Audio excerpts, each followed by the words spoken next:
I'm Tracy Baxter with today's Record Newswatch. Those pushing for the selection of the former Nevele Grand Resort property in the town of Wawarsing is one of the places in the state for a casino gambling facility. Hope today's announcement will enhance their position in the eyes of Albany decision makers. Today, officials with Nevele Investors and the Hudson Valley Building and Construction Trades Council announced that the parties have signed off on a project labor agreement, meaning if the 600-plus acre Nevele Grand site is chosen as a casino site by state legislators, the construction would be done by members of 28 local construction unions. Last week, Governor Andrew Cuomo recommended that only one casino be approved among 3 proposals in Orange, Sullivan, and Ulster counties.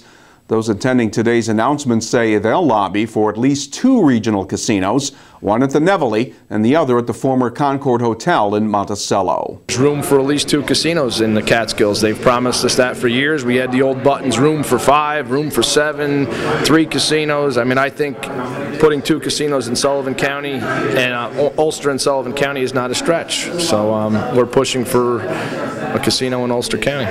If we cannot show a plan that gets us up and running quickly, which our plan involves a temporary casino facility on the property, and behind it the main casino would be built after the temporary one is up and running. If we can't show that, we're dead in the water. We need to be able to show Albany that we will start to generate tax revenue and economic activity and jobs immediately.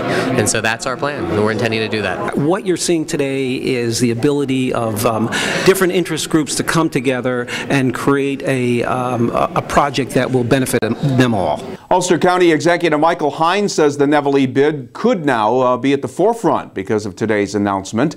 Estimates are a casino at the former Nevele Grand would create over 1,400 permanent jobs and about 1,200 full-time equivalent union jobs during construction. Diorio says that's significant since the union out-of-work rate in Ulster County is anywhere between 20 and 40%.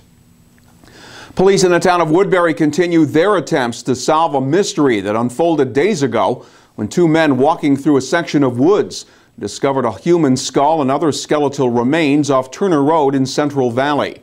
Police say it appears the remains had been at that location for possibly more than a year. A state police forensic identification team is attempting to determine the identity of the person as well as the probable cause of death. He's accused of perpetrating a welfare scam. A joint investigation involving Monticello Police and Sullivan County's Welfare Fraud Unit led to the arrest of 41-year-old Brendan Bellamy of Monticello. Police say he illegally obtained more than $2,300 in welfare and Medicaid benefits, and they say Bellamy also received an emergency $600 benefit from the HEAP Public Assistance Program, while having more than $16,000 in his bank account. Bellamy has been charged with the felonies of grand larceny, welfare fraud, and offering a false instrument for filing.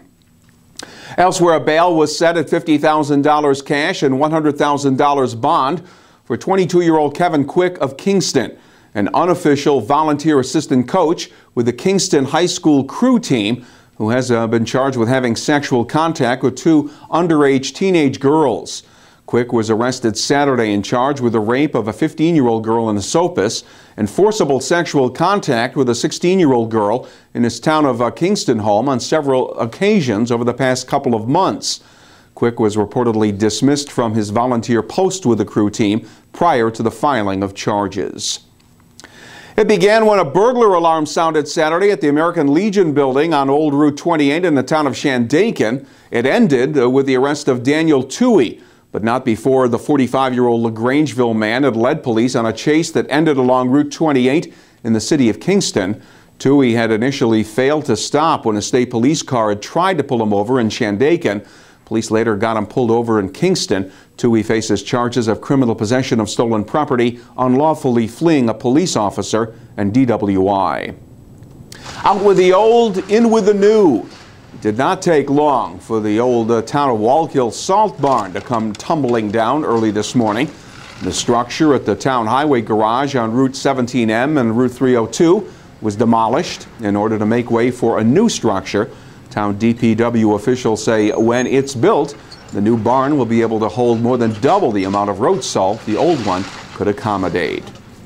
And for some moms, getting taken out to dinner was not the highlight of their day Sunday.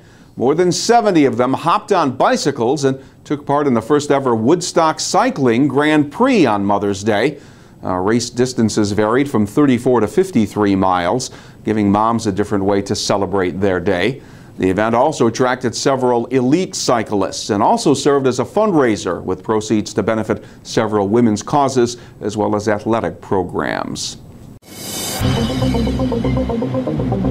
It was not the way you wanted to start a Monday morning in May. Some of you may have seen a little frost on your windshield as you prepared to head out to work this morning.